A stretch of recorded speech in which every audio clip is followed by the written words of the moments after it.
kind, and you felt that deep, oh, I wish I could help them find their voice moment? Yeah, us too.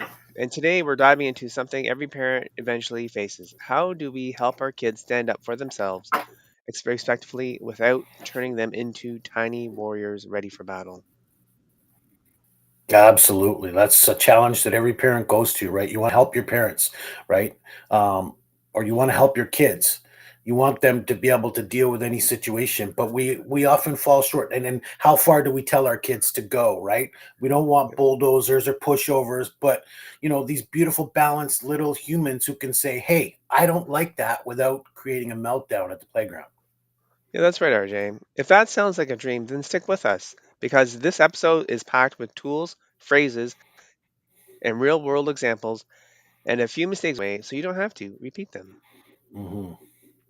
All right.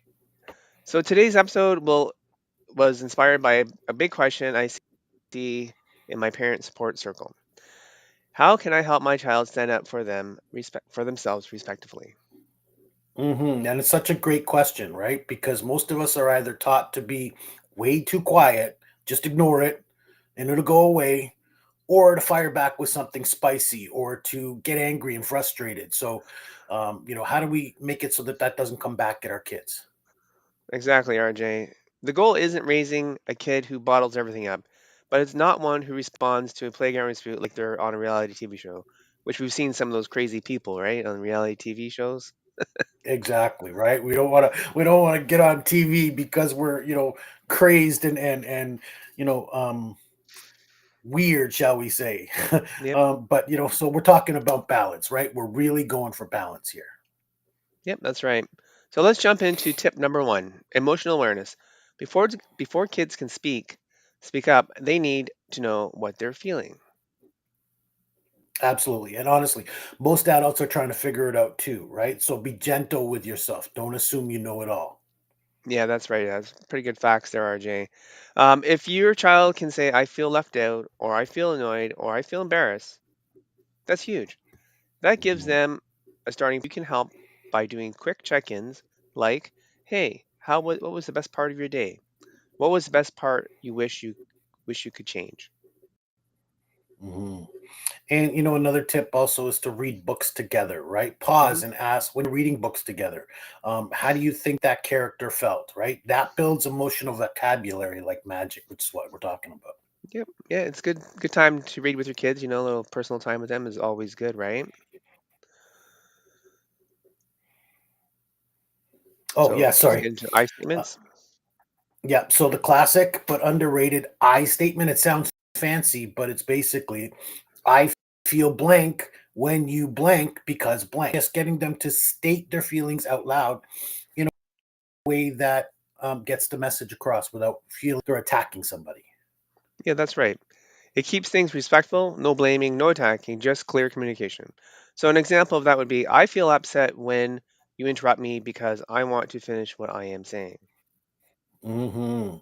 And for younger kids, I don't like that. Please stop. Short, clear, respectful. Yep, yeah, little kids do that sometimes, right? And how they feel. It's good. Okay, so things are going to get fun. Role playing, kids can learn best to practice by practicing. Set up little scenarios. So, someone took your toy. What would you do? Type thing. Someone made a joke Hmm. you didn't like. How are you going to respond or how do you feel, right? Someone told you what to do and you didn't want to do it. So there's some sample role playing ideas, right? Hmm. And so I'm going to get to this. So if they don't like how it came out, they can redo it, right? It becomes a playful way to practice life situations. But let's look, even as adults, we do this, right? Mhm. Especially that one about somebody making a joke you didn't like. Yep. Especially today in our PC world where we're supposed to, be respectful of people's feelings and their beliefs. We often let these jokes go, right? We ignore it, hoping it'll go away. But when you're ignoring it, you're making the situation worse. So if we can teach our little ones how to stand up for things they don't believe in, we're taking action towards creating better adults down the road. Yep. That's pretty good idea there, RJ. I like it. Also, stuffed animals. I'm telling you, stuffed animals make everything less intense. So use your stuffed animals to talk as well. So Makes it a little more Hmm. fun for the kids, right? I'm not sure adults would do that, Hmm. but Yep, absolutely. I actually pictured that while you were laying that one yeah, out. Here's where the magic happens. Give your child the actual words, right? Because sometimes kids freeze simply because they don't know what to say.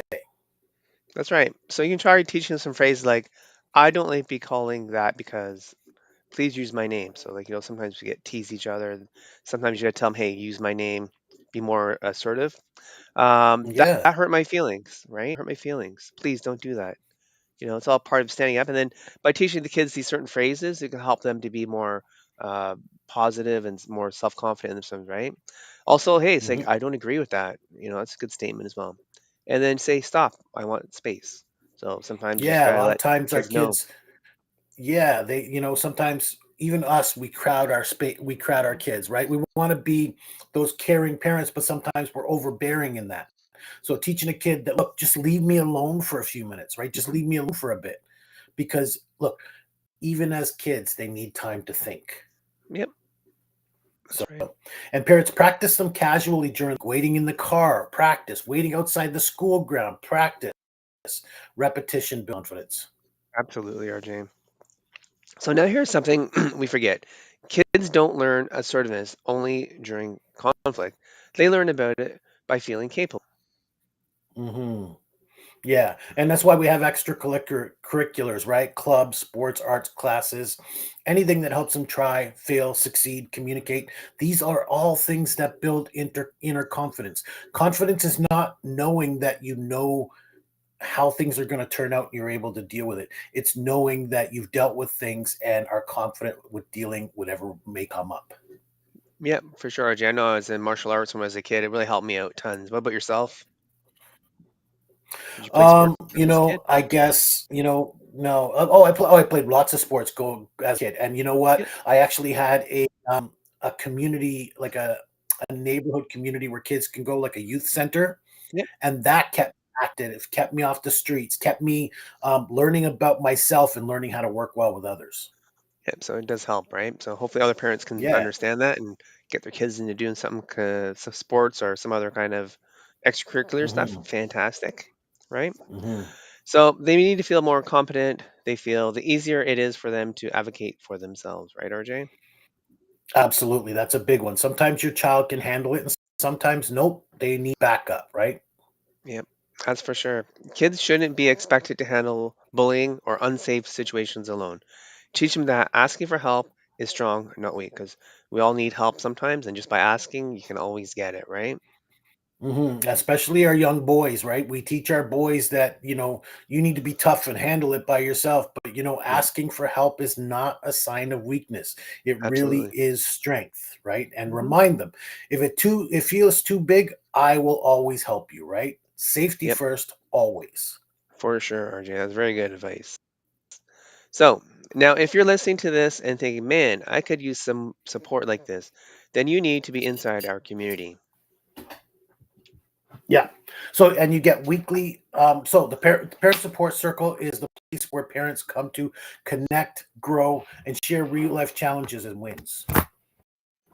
Yep, that's right. We get weekly resources, conversation starters for your kids, support workshops, all of it. So we're just starting this up. So So the if more you want people to that join, join the it, more stuff we can get, right? Go ahead. absolutely. Want to join us? And trust me, you want to belong to. If you're a young parent trying to figure it all out, we're a connected community together. Join that community right here, parentsupportcircle.com. Right on, guys. Thanks today. Thanks for hanging out. We hope this episode gave you confidence to help your child find their inner voice or even their own voice respectfully, kindly, and powerfully. Hit the like button and subscribe and ring that bell to be notified the next time we go live.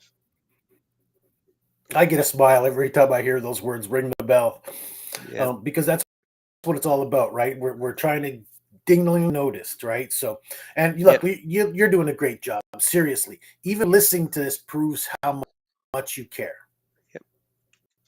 Right on, Jay. Well, we'll see you all next episode and hopefully see you inside the community too and tell your friends if they need help as well.